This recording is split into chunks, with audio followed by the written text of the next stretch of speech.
Welcome to the All for Literacy podcast, hosted by Dr. Liz Brooke, welcoming established and emerging voices in literacy education and the science of reading. Explore with us the connections between literacy research, educators' knowledge and skills, and the implementation into classroom instruction. When students enter secondary settings with those kinds of gaps, every time they're in class, they are faced with feeling ill-prepared to meet the demands of what they're being asked to do. You just heard Rhonda Nelson, the Curriculum, Instruction, and Assessment Coordinator for the Bettendorf Community School District in Bettendorf, Iowa. Today, Rhonda joins Dr. Liz Brooke to discuss supporting teachers in their work to improve adolescent literacy. Here's your host, Liz Brooke. Thank you for joining us today as we kickstart a new effort for the All for Literacy podcast. Throughout 2023, our guests repeatedly raised the issue of connecting new and established research with the educators who are actually applying those ideas in our schools. As we look forward, it is essential that information and conversation flow both ways, from research to the classroom and that classroom experience back to the researchers.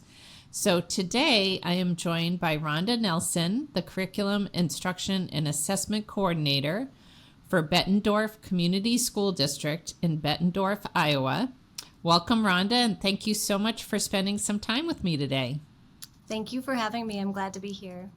Great. And so I always love to start off these conversations by asking what inspired your interest in education and maybe literacy specifically? Well, I always knew I wanted to be a teacher. In my family, we have generations of educators along the way. And in fact, I waited until my own children were old enough to be school age to finish my degree and have my student teaching experiences because I wanted to have the most recent teacher prep information that I could. So I spent the next 10 years working as a long-term and short-term guest teacher for Bettendorf schools. And then I found myself in a full-time position in first grade. And it turns out that I was very ill-prepared to teach children how to read and write effectively. So I have often heard Dr. Tracy Whedon describe COVID as the COVID chrysalis, which I find to be a very hopeful way to look at it. And that was definitely true for me. When hybrid learning and the thrust into technology-driven Tier 1 instruction with first graders happened, it encouraged me to go back to get my master's degree in instructional design and technology, which is where I stumbled upon the treasure trove of reading research that was hiding from me in plain sight. And that, paired with access to podcasts and webinars and the investigative reporting of Emily Hanford, led me to Mount St. Joseph, where I got my dyslexia certificate and am now one of their doctoral students in reading science. Wow. I love so many things you said there. I can relate to, as our viewers and listeners might remember. I started as a first grade teacher and had not been trained with that treasure trove, as you've said. And my mom was also a teacher for 35 years, so that also was inspiring to me. But I love that idea of the COVID chrysalis that you said Dr. Whedon has shared. And so as you've gone back to continue your education, have you continued your work in Bettendorf? Right. So when I started my master's degree, and then I was lucky enough, we used some of our COVID relief dollars, and it sent me through LETRS training. And it was just myself, one of our academic interventionists, and an instructional coach. So there were 3 of us at our building site at the elementary I was working. And I got in the mix of it, and I was working very closely with my instructional coach and that academic interventionist, and we realized just how powerful the bridge to practice opportunities were from that training. And so I went to my building principal and I said, we need more people to do this. This is what is missing. We have to do more of this for more people. And so luckily, my principal at the time was on board with using building funds to send more of us through. And surprisingly, truthfully, when we first were going to invite some teachers to join us, you remember, just how much we had on our plates then, managing all these things. This was 2020, 2021. We were still in the throes of it all. Part of the pandemic, yeah. Yes. Luckily, 13 more of our K-2 teachers and coaches and interventionists wanted to go through that training. And then I thought, well, this is great for our building, but the district needs this. So I became very close friends with our district superintendent, Dr. Michelle Morris, and I said, look at what is happening to my instruction, and then it's expanding and more teachers need this. So I designed a plan, an implementation plan for how we could roll this out at the district level, and she was always very interested and always wanted to align our practices with that research. And it took a lot of persistence, a lot of tenacity, a lot of extra meetings. And so now that's where I find myself. Having left the classroom, last year I served as the MTSS literacy facilitator. And now I'm in curriculum and instruction and assessment with my executive director, Jamie Olson. So it's been a very nice career path for me that I didn't really anticipate when I started back when COVID first began. So yeah. Wow. And just for our listeners, MTSS is the multi-tiered system of support, or RTI, a lot of districts talk about. So can you tell us, you started to tell us a little bit about the Bettendorf Community School District, but can you share a little bit more? I love the fact that the superintendent was on board with getting your educators the knowledge. But yeah, just share a little bit with our listeners about the school district. Sure. So we serve just over 4,400 students from preschool through 12th grade. We have 5 elementary schools and 1 middle school and 1 high school. And I'm fortunate enough to serve 300 teachers. And it's a really nice district, meaning it's large enough that we have a lot of personality and a lot of differentiated needs in our different sites, but it's small enough that we can really implement change relatively quickly and get alignment in our system. We came out of a period of time where we didn't have an aligned Tier 1 curriculum, so classroom teachers were doing the best they could to create standards-based material and lessons, but we were missing that cohesiveness across our elementaries, which our middle school and high school could definitely feel when they all came together into that, from 5 elementaries to 1 middle school and high school. Yeah. So that has since changed as well, which I'm sure we'll get into. Yes, yes. Wow. No, thanks for giving us that background. And like you said, the the opportunities and the challenges of being a smaller district. There's some, again, benefits and some things that are harder. And so it's amazing that you wrote that plan and got that enacted. And it's such a powerful thing, as you learned when you taught first grade, when I learned when I taught first grade, not having that knowledge, especially in those critical younger years. But we'll also talk about the older students as well. So as we think about those older students, everybody in the education space, I think, is aware of our nation's report card. It's sometimes called NAEP. But that's often where you see the literacy rates, right, and the need for literacy intervention. And the latest results from 2022, so post-pandemic, said only about 31% of our 4th graders and 33% of our 8th graders are reading proficiently.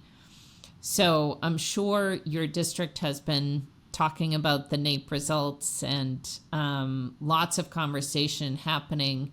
But from your perspective, what are 2 or 3 takeaways that really help us understand the challenges that teachers are experiencing in the classroom?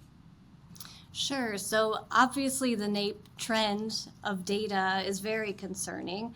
I mean, to look at what is essentially now 30 years of data that's been collected and to see that very flat line, which is Right. low achievement really, is very alarming. In 2022, when you think about 37% of fourth grade students nationally performing below basic, when you think that NAEP basic even just means that they can have partial mastery of the knowledge and skills that are fundamental for proficient work in their grade area, you know, that really just strikes a person when you're thinking that we're asking classroom teachers to help the students raise to the expectations that so many of them don't even have that ability without filling the gaps. It's a lot to ask. And when you look at the reading scores, when they compared the percentiles of where the drops were the most alarming, you know, at the 10th and 25th percentile, you saw the largest decreases. So the students who already were struggling post-COVID now have the biggest drop. So we know that something has to be done to address interventions and bolstering our Tier 1 instruction. Really, Tier 1 instruction, as Dr. Stephanie Staller always will remind me, is risk reduction.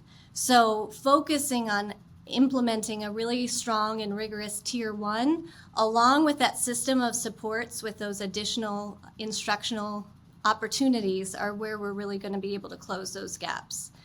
But I would definitely urge people to go to the NAEP website and investigate the socioeconomic, demographic data. There's also minority student groups that you can see the difference and how they're performing. And something else that's interesting to make sure to look at, how are students with disabilities performing compared to those without? Because those are the students that we also have to make sure that we are doing everything we can to help them with their learning needs. Absolutely. It is a great website and very easy to navigate and sort the data by all those different categories. And to your point, our teachers are expected to meet the needs of all of these students, and they have, you know, such a wide range of abilities in their classroom. And so how do we take not only a high quality Tier 1, right? When I was the director of intervention at FCRR, and people used to say, what's the best intervention? And I'd say Tier 1, right? Because that, to your point, is prevention, risk reduction. So, but these teachers are being asked to meet these students where they are, and that range of abilities is getting broader, right? Well, and what strikes me is I'm training middle school teachers right now in reading science. And I'm not going to say I'm old, but I'm getting older. And so some of the teachers really helped me recognize something that is also true of our families. If you look from the 90s until now, when the trends have been accumulating, we're talking about now generations of students. Because I have now teachers who said, you know, I'm learning this now as a teacher, but this is not how I was taught while I was in school. And then you think about parents that now have students in our system who also may not have had literacy instruction that aligns with research.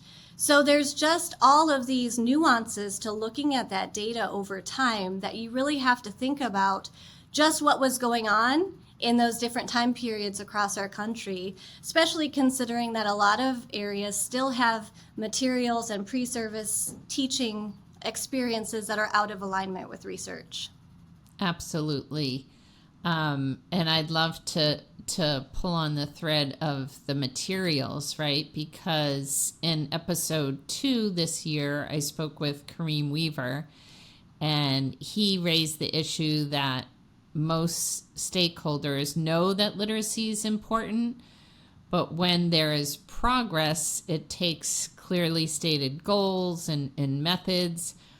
And he highlights that it's not only curriculum, right? That is really important, but you have to get teachers and administrators that training. They have to have the time and energy and budget and all of that. So when you think about, after choosing a curriculum or even adjusting the curriculum, what are all those other things that are involved? Only a few of us had gone through the letters training, the reading science training. And as I was sitting at the table as a classroom teacher next to building administrators, instructional coaches, and other teachers that comprised the committee, it became very clear that as we were vetting the materials, even though we had a rubric that was put out by the Reading League to help guide our work, our conversations were not all in the same place.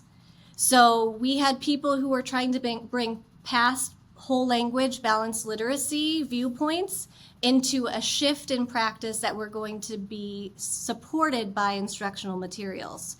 So it got to a certain point where it became very clear we needed to put a pause on that so that we could make sure that we led with the teacher training first before we tried to just provide the curriculum, because I think you said it, the curriculum is really not just the answer.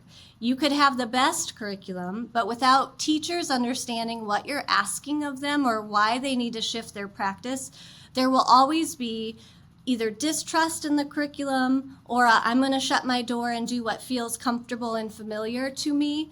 And we have more of us that had gone through the training. Consensus happened, which rarely is a thing with teachers. And so they were able to find a set of materials that was agreeable to everyone. And now we're in our first year of implementing with those. That said, there's never enough time, in my opinion, for teachers to have the time with the materials to feel fully prepared to teach the lessons and look at the assessments. And so we've tried to carve out very intentionally teacher teaming time where they could meet together across the district as grade level teams to intentionally make sure that they have at least some of the time they need to feel comfortable with their new materials. But that's where we're at with that. I love that you guys realized that, you wanted to pause because that underlying knowledge that comes from letters, as well as other training or awareness of the science of reading, helps people understand the why, right, of this shift.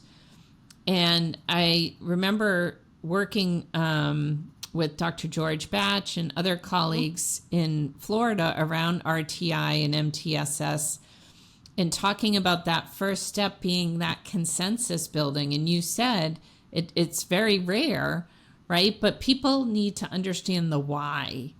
Otherwise, to your point, they're going to shut their door or they're going to just say, I'm going to ride this out. This too shall pass. The pendulum will swing the other way.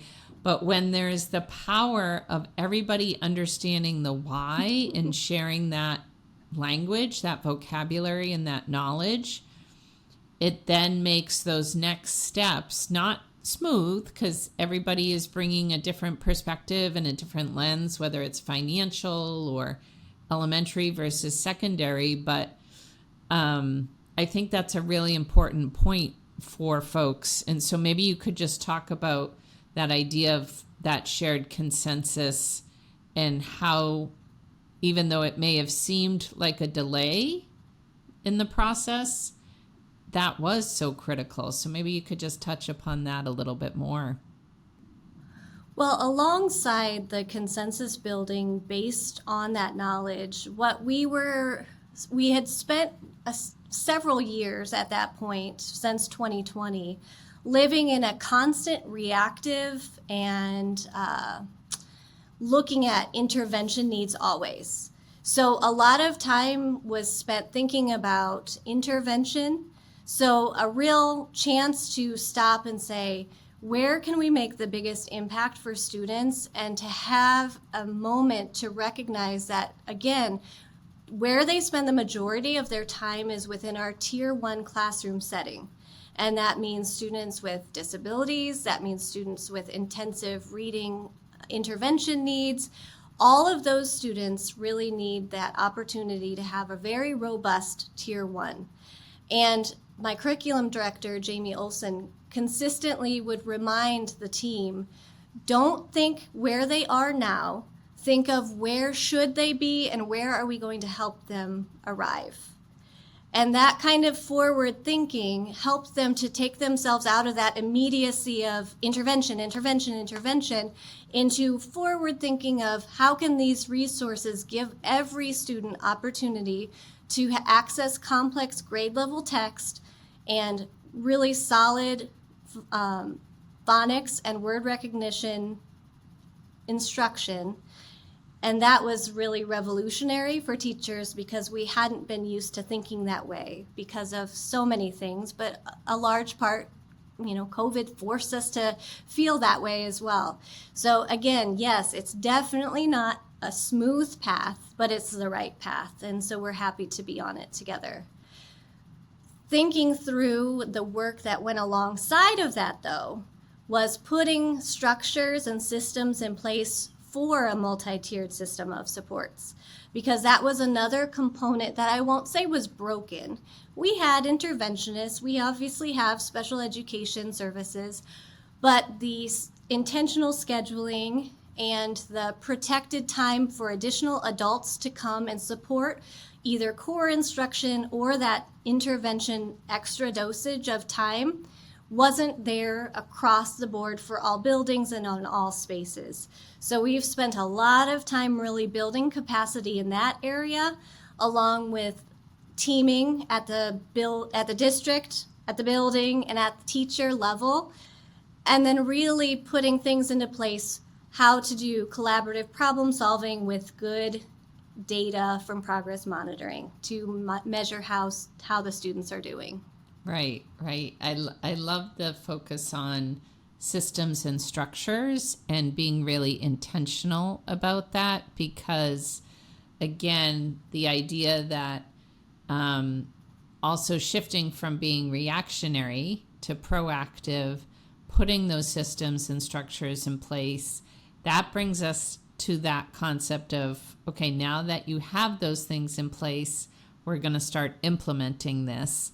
And a concept we've been exploring a lot is how to bring the research findings to the classroom, and then in turn bring those experiences of the classroom back to the researchers to enrich those findings and add context.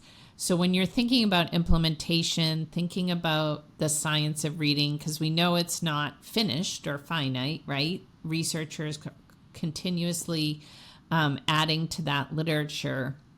So when you think about that concept of that bi-directional relationship, like what are the opportunities that you see to bring research and our classroom educators closer together to make it more of a conversation, really? Well, I'm hopeful that districts will become more aligned with reading science. There's definitely a movement happening across the country where access to the research is much more available than it used to be, in my opinion. I also think that, for example, my district superintendent, Dr. Michelle Morse, was instrumental in helping to bring research to teachers by giving that opportunity for training in it. And I think more superintendents and curriculum directors and building principals, the leadership side needs access to the research just as much as teachers, yes, because the impact that they have on systems is so far reaching. One teacher in one classroom can impact one group of students, but a superintendent who has the forward thinking to see the power of doing this at scale is one that I would like to see replicated in more spaces. That said, as a doctoral student at Mount St. Joseph, I see so many avenues for the teachers and the researchers to come together. For example, the way that our program is designed is for professionals who are still in the field to continue their work. And there are different levels, SLPs, there are still people in classrooms or interventions. There are definitely CALTs, the certified language academic academic therapist. language. Was I close? Yes. Okay. Yeah. Well, my friend who is a cult is going to just think it's funny that I got that all wrong. But anyways, we are all in these we're chipping away in our own little areas. And so I think that that's really important to see the avenues to take the research and get it into the hands of the people in the field.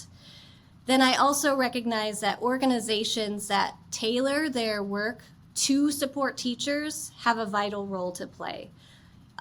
International Dyslexia Association and the Reading League are two that I know for sure bring journals and conferences and webinars and all sorts of things to teachers in a very digestible way. Because what I have found in my studies as I'm working with very wonderful people, and then definitely we need more open access options. So many things are behind paywalls. And again, if teachers can't even find the time to read and disseminate the research, don't ask them to pay for all the things. So I've gotten really good at reaching out. I have access now to the huge databases, but so many researchers want that research to the teachers and will share freely if asked. So that's always really lovely.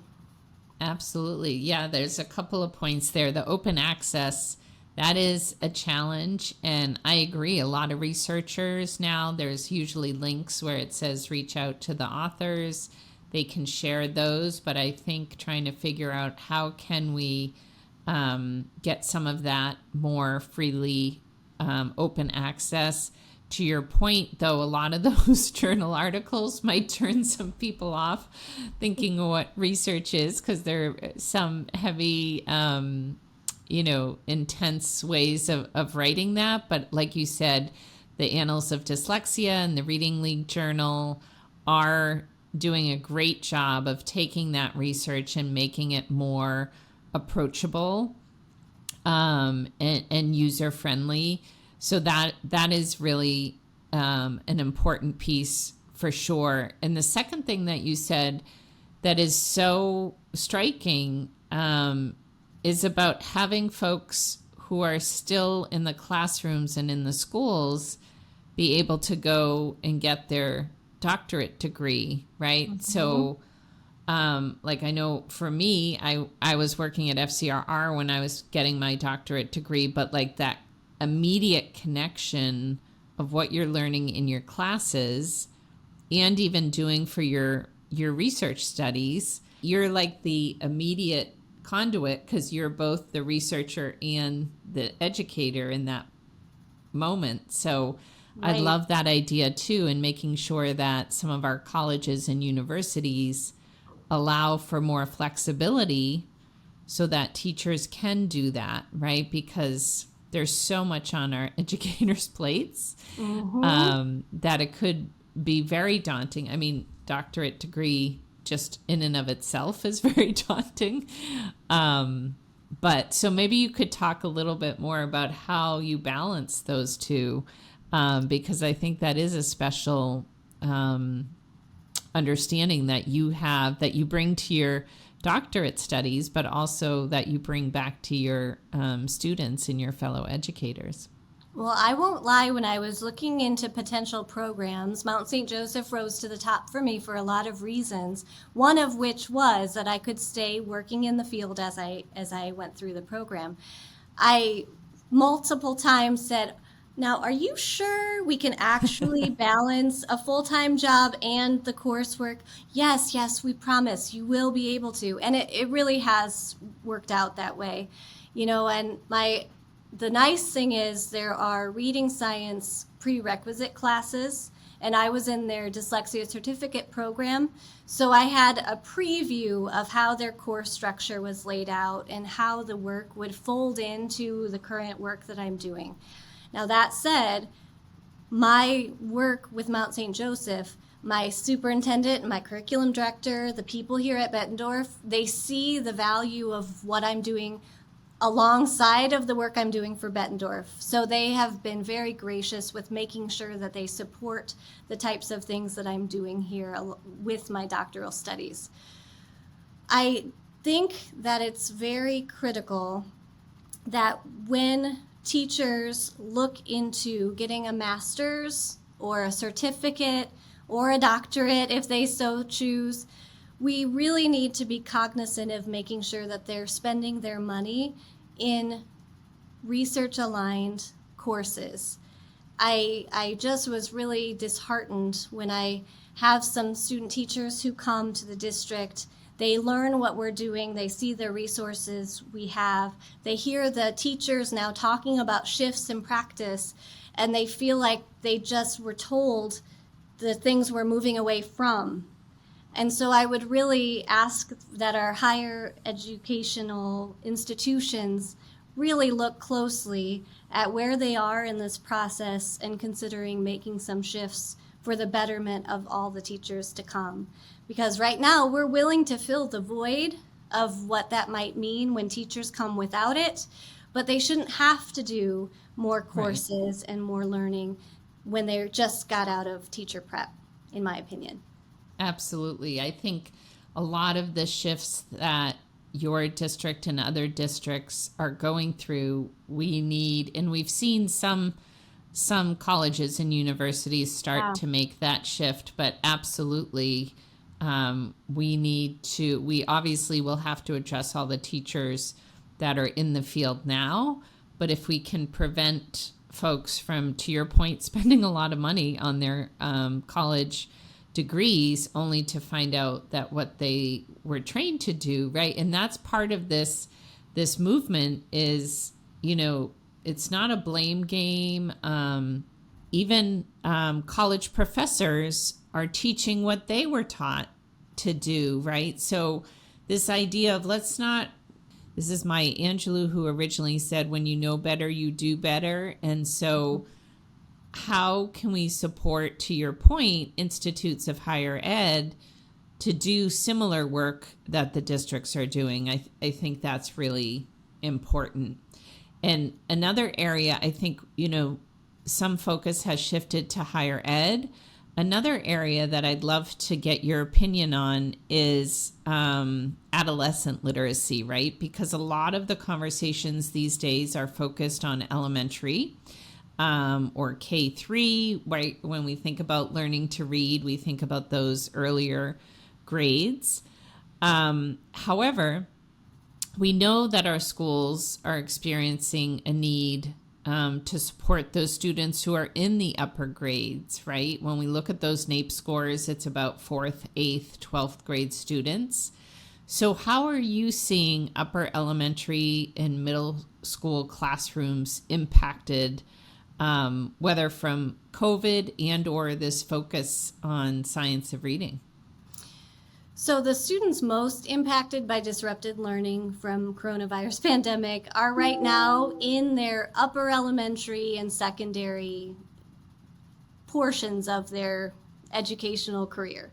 So we have prioritized training our middle school teachers with Aspire, which is reading science for that group. And so this year, again, similar to how we modeled it for elementary, we're focusing on learning and improved instructional practice with those bridge to application experiences that are also folded into that. We went through student-centered coaching for our instructional coaches so that when you think about the job-embedded coaching that's needed to really make an impact, I mean, you can go to a lot of professional development, sit through it, take some of it in, but really, again, it's the application that's going to make the difference. So we're making sure that our instructional coaches feel equipped to then walk alongside teachers on a more of a day-to-day basis or through coaching cycles. But when we think about where the students are in those upper grades with some foundational skills needs, they also need access to materials that will help match that need with the students' shown deficit problems. And so we've purchased some extra things for those teachers, but it's really going to be another few years of really helping support teachers through those higher levels of needs and more significant needs that they'll see in the upper grades that really traditionally we would love not to have them have to remediate. And the further you get from those K-3 years with foundational skills, the more difficult it is for teachers to fill those gaps. Right. And it's not, oftentimes you hear, you may have the English teachers in those upper grades say, okay, that makes sense. I want to go to that training. But it really goes beyond English teachers, right? Because I believe there was one study that said about 85% of our curriculum is taught through reading. So when we think about content area teachers, thinking about whether it's science or social studies, reading comprehension in those content area teachers can also be a struggle. So how have you been thinking about supporting, along with the instructional coaches and the English teachers, what has been the plan for those content area teachers? And has there been, pushback saying, I'm not a reading teacher, I'm a science teacher? And if so, how have you worked through that with them? In our secondary settings at our middle school and our high school, the building leaders there have been very intentional about helping them see that we are all teaching literacy in our different content areas. Now, is that a super easy thing for everyone to take on? No, because the science teachers do want to say, I teach science content. I didn't go to school to be an English teacher. I went to school to learn about teaching students science. So that's, again, another system level, making sure they understand why. Doing this work as a collaborative team across those complex content areas will really only serve to benefit them when they are teaching their specific content area. Complex texts and the topics can be very difficult for students who have foundational reading skill gaps for them to navigate. So that's subject-specific vocabulary, it's text structures, it's the writing process. When students enter secondary settings with those kinds of gaps, every time they're in class, they are faced with feeling ill-prepared to meet the demands of what they're being asked to do. Alongside that, then, you also have a lot of social and emotional considerations that come into play relating to motivation and executive functioning, and just being willing to continue to show up for something that you don't feel successful doing. And I often have reminded staff members, imagine you came to your job every single day for years and have not been able to meet the needs or meet the demands that have been asked of you. How likely are you to have a great attitude about doing those things? Yeah, and so I love that analogy. Yeah, when they think about it that way, it's helpful, but it's still a very challenging space to walk, because there's knowing something and then there's doing something, and that's the difficulty. Yeah, no, I really love that analogy. In order to share their science content that they're so passionate about, the students need to be able to access that information. So I think that is so important. And I think as our country is focused right now on that, foundational learning to read, we need to also think about those students who maybe had, as thinking about it as like the foundation of their house, they have some cracks in that foundation. And if, as we're adding in the science, the social studies, the math on top of that foundation, we need to make sure we can, secure and shore up that foundation. So I love that you guys are focusing on those teachers as well as your elementary teachers. Well, in MTSS, while it's more challenging in middle school and high school, to put into place, it can be done. And I was just sitting with some middle school interventionists and helping them to see that when students have basic decoding, even if they're not fluent at their grade level text level, we need to push into multisyllabic word decoding so that they can access those grade specific content words. Mm-hmm. And so I'm so thankful for, different materials that we can give to them that now align with that work, that before they kind of kept the kids, I won't say stuck, because obviously that was not their intention. But when you keep remediating at the level that's more at an elementary, we just have to find those ways to then have them use those basic decoding skills and teach them about how to decode multisyllabic words so that they can get to their grade level content words. Absolutely. And again, when I think about multisyllabic words and even just the rules that, in fact, there's 6 syllable types. A lot of people don't know that. But how can we teach the rules, even just 2 open and closed syllables?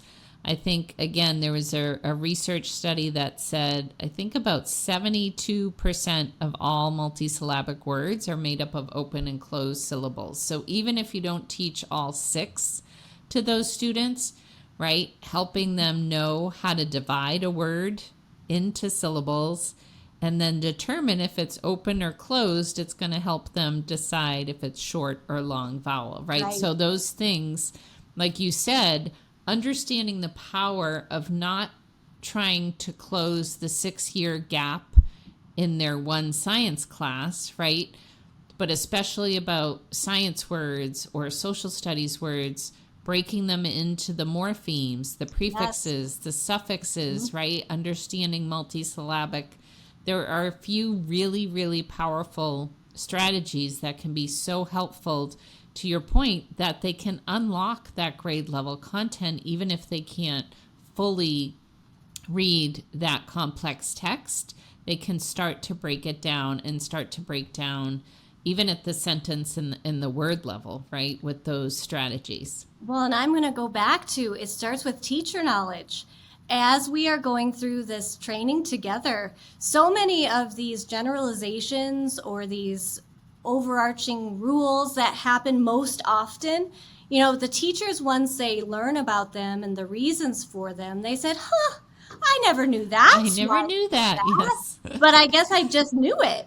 And it's like when you make something transparent for teachers, then they are more able and more apt to then teach it effectively because they understand it themselves. You can't give what you don't know. So if you just went about your business thinking you just must have always figured it out, you wouldn't know that that's something that has to be explicitly developed and taught. So it's just a very powerful thing when you have the knowledge that goes with morphology or these advanced word study techniques. Right. There are so many things like why words are spelled a certain way, right, that you learn in these trainings. And I think another thing that people misunderstand is when people say, oh, English is not regular. It's so many irregular words and, so few rules.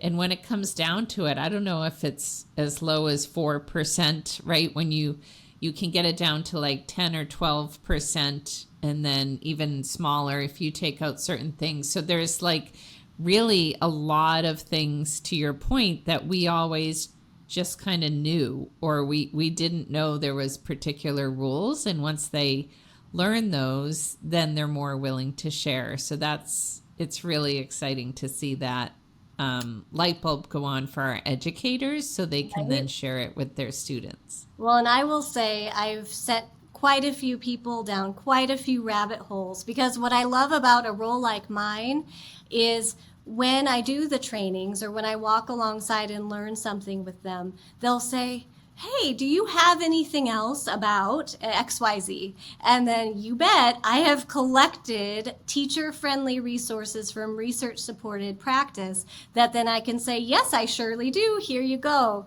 And I have become quite well known for probably oversharing resources, but I just will put things on our running agendas. Hey, I heard that third grade's looking for this particular area of learning. Here are some things that you might want as a coach to fold into your coaching cycle. And so I think that when you asked about how can we close the research to practice gap, we need more people in roles like mine that the person in the role enjoys collecting large amounts of information that then they have at the ready to provide when it's necessary or needed. And it's nice because then that is not something you're just constantly adding to their plates. You're looking for opportunities, because a lot of times those opportunities come up in just conversations or an excitement about something new that they never knew existed. And then those are just ways you can just nudge the change instead of feeling like it's just coming down on them. It's just, they need to feel like they want it. And when they see things that work for kids, they start wanting to do more of it. And that's really been a fun process to watch. Yeah, and they request it. And I love that you said resources that are based on the evidence, right? Because we know there's also a lot of stuff out there that is not based on the evidence. So having somebody with your experience and knowledge in that role is also critical, right? To make sure that the teachers are getting, when they ask for those resources, that somebody has vetted them to look, them make sure they're based on that evidence. So that piece about teachers having a light bulb go off, having them ask for more examples, kind of, to your point, send them down an exciting rabbit hole, right? Not a rabbit hole that's going to make them spin their wheels some more. So what else are you seeing that really makes you excited for the future? Well, I think one of the things as a member of Mount St. Joseph's doctoral program, there are 3 current cohorts. We're just about to do interviews for the next one. And there are 60 of us at different levels of where we are in their program, but also doing different jobs around the country. And we have an opportunity that's very powerful to see how different states, different districts, different organizations, all these different areas are approaching, again, kind of chipping away at undoing some bad practices that have unfortunately become a bit of our norm in our country. And so that's really, really exciting to have access to that level of professional doing that work. And then my professors are leaders in the field, and they give so freely to us of their time and their resources and their mentorship. You know, I just went to a conference and I sat next to the researchers and I took notes for the actual researchers. And I think that seeing how excited they are, knowing how many years they have been putting into doing the work, and how frustrating that must have been over time to see that they have a renewed excitement and belief that we are on a path to really make this a countrywide movement is really exciting for somebody in my little part of the world.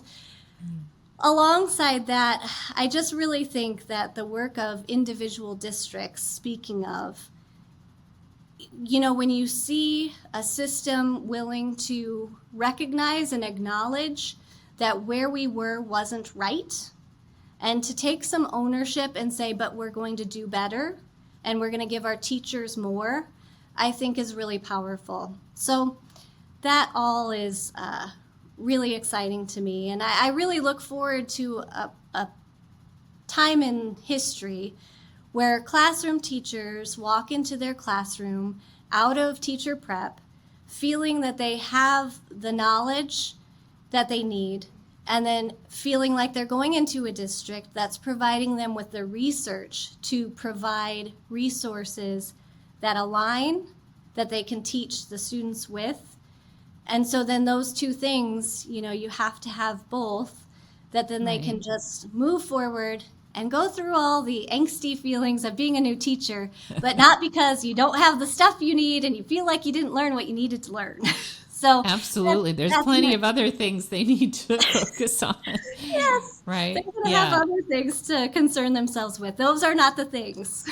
Yes, I love that, and we've talked about on prior podcasts that connection, and really in my last episode, or one of my last episodes at the end of the year, with Dr. Shane Piasta at Ohio State University, she talked about in her research actually finding an interaction, statistical interaction between teacher knowledge and high quality instructional materials. So I love that vision of a day when teachers walk in, they have the knowledge they need, they have the evidence-based resources, and then they can focus on all those other fun things like classroom management and learning all those 25 names in the first hour of the first day and all that fun stuff.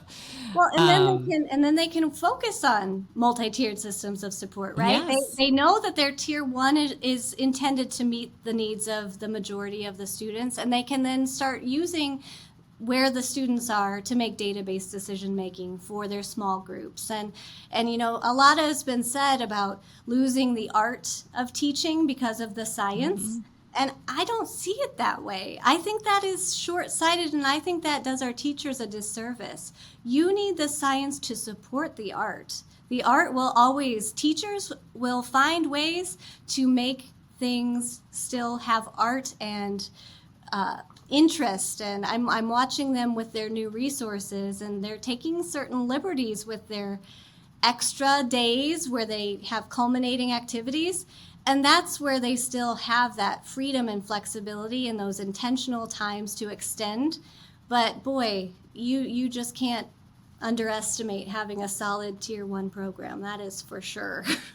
Absolutely. Or when they say the science of reading is taking the love out of reading, and it's like, but students, if they can't read, how are they going to have a love of reading? So I agree that it's not about taking the art or the love or the fun out of it, but it's using those resources that have been shown through research to work and to be effective.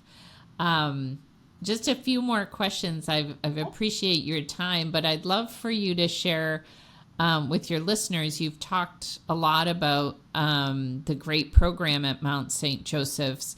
Can you tell us a little bit more about that? Is it an online program, or how are they? How are teachers able to investigate more? Because it is such a great program, and I just wanted to give you a chance to share our listeners about that.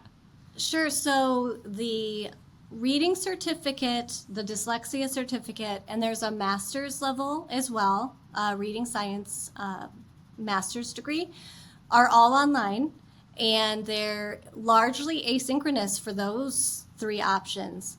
There are some optional drop-in hours here and there for coursework, but largely it's self-paced.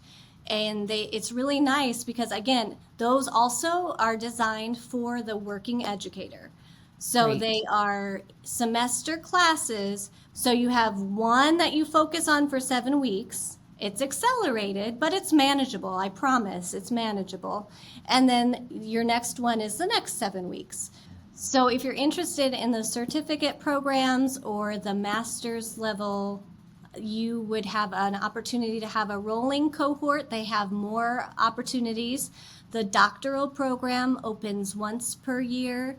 Generally, those applications start being accepted in July, and it usually closes in early November. One thing about the doctoral program is there's a summer institute that is required in Ohio, and it's a week-long, 5-day work week, and it's like a nerdy sleepaway camp for grown-ups who love reading science. So that's where the cohorts do get to meet in person. We get to collaborate together. And there is an institute for the public that then the doctoral students help put on the sessions for. So that's really lovely. Last year we had Dr. Anita Archer was one of our special guests, and so it's really lovely. We do a book study. Like I said, it's really a nerdy sleepaway camp. Great. So Great. All right. Thank you. And just as we close, I guess for those teachers listening in, we've talked about a lot of things here today. You've given some great advice and suggestions, but what is that actionable advice that you would give to teachers of the best way they can enrich the literacy learning for their students? Sure. So I think we must acknowledge that teaching has always been a challenging profession, and that COVID definitely raised the stakes for just how much teachers have had to pivot and adjust and make changes to their practice. But it's never been more critical, and it's never been more rewarding. So I think we're poised to really move in this new direction together. And my biggest advice to new teachers, or even teachers who've been in the field for a long time, is to advocate for themselves and for their students, and to stay informed about the latest research in both reading and learning science, right? There's more than just reading science that can impact their practice in other areas. Knowing about cognitive science and learning science is something else that's very valuable. Absolutely. I would definitely ask that they seek out professional development. That is how I got started. I had to ask for it. The change will probably raise some big feelings for you. I know I felt a lot of guilt and shame for a period of time about students that perhaps I didn't reach as effectively as I could have. Mm-hmm. And that was hard for me to accept. And I know it's not my fault. I know It's not my fault. I was doing what I was taught, and I was using the resources I was provided, but that doesn't change that I feel like if I could go back in time, I might make a different impact on some kids. So absolutely. I had those same exact feelings, that, the guilt, the shame, wanting to go back. And I just think that is such an important part of the work. Like you mentioned, Emily Hanford's work, Sold a Story. And it was really then that I didn't often share my story publicly because of that guilt and shame. But for the work to continue, for people to realize that you're not alone in this.